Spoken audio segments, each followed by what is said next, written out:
Hi, I'm Coach Corey Wayne, and this is my video coaching newsletter. And the topic of today's newsletter is going to be sexual frustration. Well, I've got an email from a guy who's been following me for about a year, and he has a girlfriend now of about 4 or 5 months. The only problem is they're both virgins, and he wants to know what it's like to enjoy the indoor Olympics. But his girlfriend has basically communicated that she's not interested in that. So it may reveal some other things going on below the surface, because it's never a good thing when you, especially if you're in a relationship with somebody and they just have zero interest in sex. It's not a real relationship. It's a friendship, unless of course she's saving herself for marriage, but it just doesn't seem, at least from what he said in his email, it doesn't seem to be the case. So with that said, I'm going to go through a quote that I wrote, and then I'm going to go through his email. And the quote says, "In order for any personal and professional relationship to work long term, all parties must share the same goals and values. It's hard to live your truth in a world that is constantly trying to get you to conform to what society says you should be. If you settle and compromise your values, goals, and principles, you will always be wondering, what if? The purpose of life is to enjoy it, to fully live and experience your grandest goals and dreams. The only way you can reach your full potential is if you spend your time with those who support, encourage, and share the same goals and values. Have the courage to let go of who you are by seeking what you want. When you find those whose goals and values match your own, it will feel right. Until then, find a way to enjoy your journey while you pursue all that you want. As long as you take consistent action to improve and refine your approach, success will not be a matter of hope, but simply a matter of time." I've got so many people that I know that I've been friends with for many years, and when we sit down and we talk about life, whether it's career or maybe the relationships they're in, and I see the same pattern over and over in people I do phone sessions with. The average person doesn't like to be single. They don't like the dating process. They don't like the prospect of potentially not finding anybody better, or worse, the next person that comes along is not going to be as good as the person that they were with. And so they stay in relationships, they stay in shitty jobs, or they stay in business partnerships where it's just killing their soul. And speaking of that, I just found out last night that a buddy of mine who I used to hang out with every day, he was part of my inner circle in my early 20s with my college buddies. He passed away a couple days ago. It's like, guy's same age as me, funny, good-looking dude, always good with the ladies. He drank a little too much, never really went for the things that he wanted in life, and it was shocking to hear that he had passed away. And it's like, I hear this guy's the same age as me. Guy went to sleep and he never fucking woke up. He's out of time. And it just, to me, that's a tragedy. And you know, so many people do that in life. They don't go for the job they want. They don't seek to learn what they need to learn in order to create the kind of relationships they want. I mean, life is constantly changing. That's the only thing that you can bank on in life, is that no matter what happens, it's going to change. And if you really want to be happy, and you really want to be successful, and you really want to feel, especially as you get older, that you're able to look back in your life and be satisfied with the results that you've gotten, be satisfied with your relationships, with your friendships, with your career, with your business, you got to get good at going for the things that you want. Sometimes that may mean ending a relationship that needs to end. I mean, everybody watching this either has been in a position or been in a relationship that should have ended long before they actually got around to ending it, or they knew somebody that was in a relationship and stayed way longer than they should have. It's because of the story that we tell ourselves about how bad things are going to be when we're single, or maybe that next job, the people won't be as fun there, or the next business that you go into might not be as successful as the business that you're in. You don't want to get to the end of your life and have a bunch of what ifs regarding everything that you've lived your life. And if you have the ability, if you have an abundance mindset, if you're able, because the difference between successful people is successful people have better success strategies for getting what they want in life. And they know that eventually it's simply a matter of time, repetition, refinement, practice, getting better, whether it's a relationship that ended or a group of friends that were just toxic and you booted them out of your life, or an idea for a business that you spent 5 or 10 years building in your spare bedroom eventually gets to the point where it's doing well enough where you can tell your employer or your boss to kiss your fucking ass that you're out of there. It's something you wanted to do for years. It's very satisfying to be able to do that. But the average person is so full of fear that nothing will be any better down the road, that they stay stuck in place. And the older they get, eventually they lose hope. My buddy who passed away, he had a drinking problem his whole life. Obviously, people that are constantly drinking or doing drugs or other things are trying to escape because they don't like what they feel. In other words, they're avoiding what they're feeling. And our feelings are our truth. That's life's way of trying to communicate and say, hey, from the soul level, that you're doing things or you're involved with people that you shouldn't be involved with, and sometimes things just need to end, and you got to have the courage to end it to create something new. An abundance mentality, I mean, the way I look at life is that we're all divine beings having a human experience. And no matter what happens in life, everything is divinely orchestrated out of your emotional intentions for it. And your actions eventually shape the world that you live in. So I've always looked at life that way, whether it was a job or relationship or a group of friends or where I was living or homes that I owned or investment properties that I owned. I always believed that down the road there was a bigger, better deal out there waiting to be had. It was just a matter of working on myself and getting to a place where I created the conditions where particular circumstances effortlessly manifest, or groups of friends, or somebody to have a relationship eventually came into my life. And I've seen the same pattern over and over and over and over again. And that's why I can say with confidence that things I teach in my book and in my videos, I know these to be true. I'm not pulling stuff out of my ass.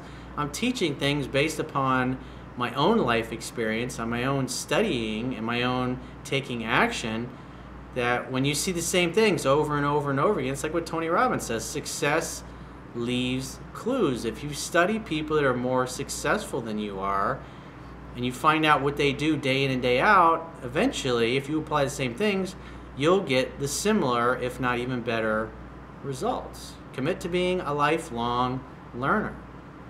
And this particular guy's in a situation that he's not happy with it.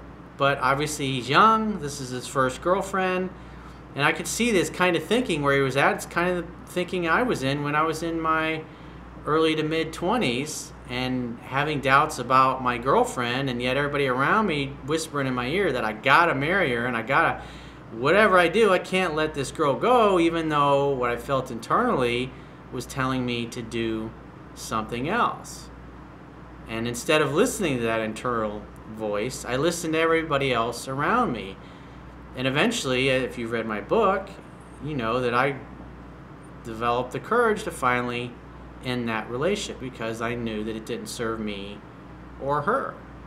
And I made a promise to myself, and that's not just my personal life, but every area of my life. I believed if I was living in a way that I no longer had the same internal enthusiasm that I once had, that means there's something new to explore. There's something new to experience. In order to experience something new, you got to create a space in your life for it. And things don't magically manifest instantly the moment you decide to. Sometimes things take months or even years for the conditions to develop, for the right people or the right opportunity to just come into your life. So it's a matter of being patient and then preparing for what you want. Because when you prepare, eventually that opportunity or that person or that circumstance or that job opportunity or the group of investors or the business opportunity just comes along at the right time when you're ready, willing, able, and open to it, and then it just flows magically. But living that way in a world where you believe that everything is divinely orchestrated and it's just a matter of time before you get the things that you want, we're surrounded by 99.99% of the people you're going to encounter. That sounds absolutely fucking absurd, and they're not going to be able to comprehend it, and they're certainly not going to be comfortable with it, and they're going to fill your head full of all of their beliefs, basically. Just remember, when somebody else is trying to convince you to be realistic or be more like the way they want you to be or think you should be, they're telling you their story, not yours. That's why you got to get to a place in your life where you're comfortable trusting your intuition, trusting what you feel on the inside despite what everybody else around you is telling you on the outside, because they don't know what's going on inside you. They don't know why you've chosen a certain career path or chosen to be involved with the type of friends or the peer group that you're involved with, or the type of person that you're dating or want to date or want to attract into your life. At the end of the day, you've got to be the one that sets the standards for success in your life. Because if you're always trying to live your life according to other people's expectations and live your life according to the bar that other people have set for you as far as what they consider being successful, you're always going to be disappointed. There's going to always be somebody that's not going to be satisfied. Just like every time I do a video, there's going to be people that absolutely love the video, there's people going to think it sucks ass. I don't have any control over that. All I can do every day is get up and put my best foot forward and do the best I can to make a positive difference in the world and other people's lives. And then people will take the information and do what they're going to do with it. So with that said, let's go through this guy's email. It's a pretty short one. He says, "Hey coach, I've been following you since 1 year and I got a quick question. I'm dating this girl for 4 months. She's 19 and I'm 22. She's my first girlfriend ever."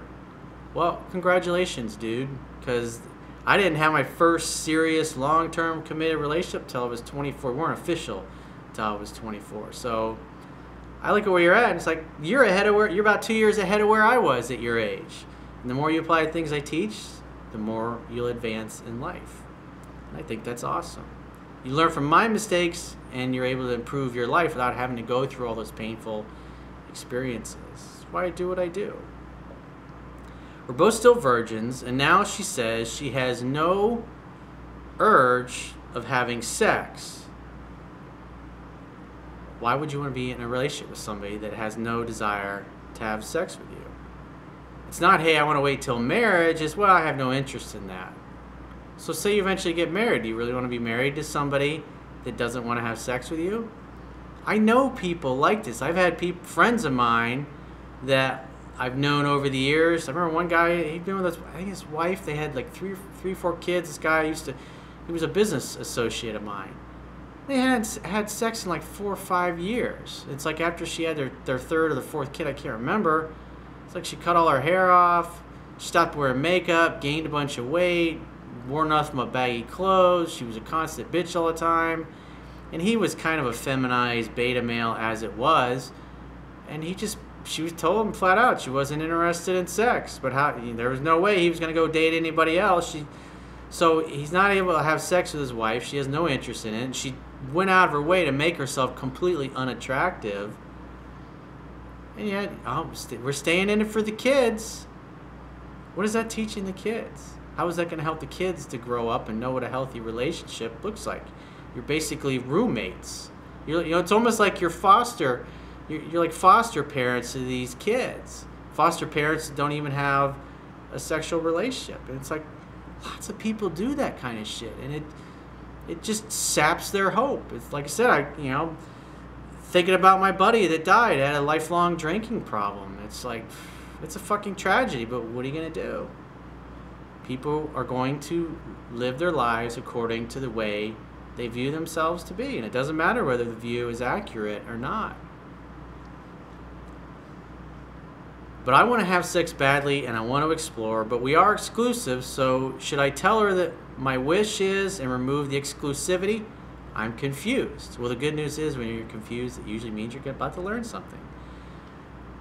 So I can have what I want. I definitely have made some mistakes and I'm on my 7th read. Well, the fact that your girlfriend is not feeling any feelings of attraction and you admit that you've made a bunch of mistakes, I'd say part of it obviously is because you really haven't elaborated very much.